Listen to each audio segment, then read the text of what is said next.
Okay, so here's something a little interesting that I'm going to be talking about. You guys know who Shoe0nHead is. She's a liberal, I guess, and she's friends with Lauren Southern, who's a white nationalist, part of Identity Europa, which we'll be getting into in a second. But basically, a lot of people have put her under scrutiny for this because her being friends with a white nationalist it's bad. It's crazy. Now she took down the post. Basically, she said that they weren't friends anymore, and she posted something. It's gone now. I guess she deleted it, but here's what she posted. She said, I shouldn't have sad posted. I don't know what to do. When internet things seep into in real life, it was a mistake not sticking to fuck off like I've been doing for years when faced with guilt by association. Lauren and I are not in a fight. We never were. I'm just soft and I will die in the culture war. Then after that, she also posted saying, I need to be this June forever. Please do not let me ever not be this June. And it's a picture of a quote from Thomas Jefferson, which is the most ironic thing. It says, I never considered a difference of opinion in politics, in religion, in philosophy as cause for withdrawing from a friend. So Thomas Jefferson, the massive irony in that is that using a quote specifically on this, if it's a quote about government or whatever, less taxes for whatever, then it's not, then what I'm about to say is not relevant. But the irony of this is Thomas Jefferson owned slaves, and there are stories about how he worked his slaves so hard that he went out of his way to make them work ridiculous, like overwork them. And he also he I guess raped his slaves as well. The dude was a horrendous human being. So using a quote for this guy claiming whether he determines to have a friend for a specific ideology of something is extremely ironic because this guy owns slaves. So obviously he's a racist.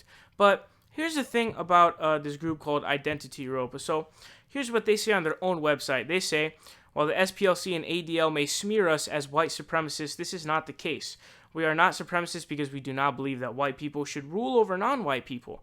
Rather, we are ethno-pluralists. We believe that all ethnic and racial groups should have somewhere in the world to call home, a place wherein they can fully express themselves and enjoy self-determination. Even the left generally agrees with this assertion so long as the people of European heritage are excluded. So they don't even deny the fact that they're white nationalists, okay?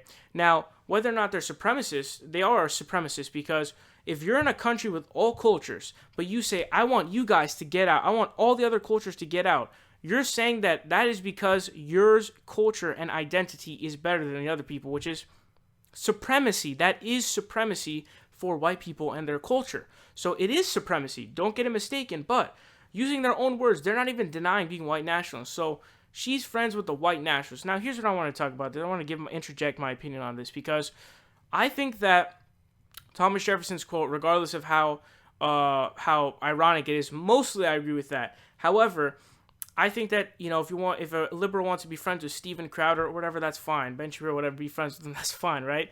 I have friends who are conservatives, right? I mean, you shouldn't just not be friends with people just because of their political beliefs. However, the one place where you draw the line is people who are racist, people who are white nationalists or white supremacists, because that is where people are actually believing that some people are better than others, and it's a disgusting, inherently shitty ideology, period. And so you saying that your culture and your identity is better than others is white supremacy. That is by definition supremacy. If you say, I want all other cultures and identities out, that means that you believe in a supremacy for white people because your culture is better than everyone else's. And this whole separate but equal idea that, oh, no, all nations are equal, that's just segregation on a global stage. That's ridiculous. That's the 1960s called, they want your arguments back. Like, have you heard of, that was the argument that people used, the whole separate but equal ideology. This is what it is, just on a global scale. It's so embarrassing. But that's a whole other issue, though. But basically, she's friends with a white nationalist. That's ridiculous. You shouldn't be friends with someone who's a racist. Be friends with a conservative all you want. I don't care. That's fine. You just have a simple disagreement. When someone's a racist who actually thinks that people are better than other people, certain people are better than other people, or that certain reasonable cultures or identities are better than others, when their white identities and cultures are better than others, that's unacceptable. That's unfucking acceptable. And I think that she even responded to something of her video of walking in Paris and seeing all the people who weren't white, and she was doing all this xenophobic garbage. Lauren Southern's a piece of shit, okay? She's a xenophobic piece of garbage, okay? There's no way you should be friends with her. She even checked her on it, but she was too scared to hit back when Lauren responded, because it was She's my friend, so I had to be a little bitch. So this is dumb. It's dumb. Lauren Southern is dumb, and you shouldn't be friends with a racist.